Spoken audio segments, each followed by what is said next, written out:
Corporation. Yes. May iba naman.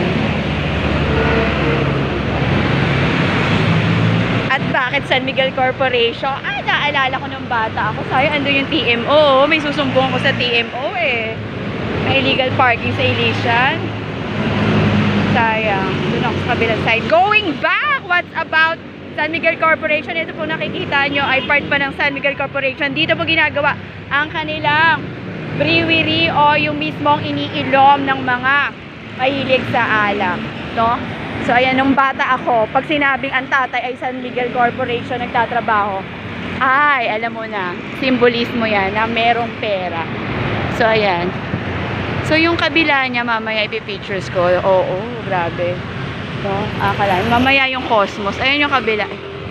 So ayan muna, sabi ko nga, kapag ka San Miguel Corporation, maalwa ng buhay. At mga kaklase ko nung high school ako kasi, pinag-aral ako sa Araneta University. Ay, Diyos ko! May mga kaya talaga.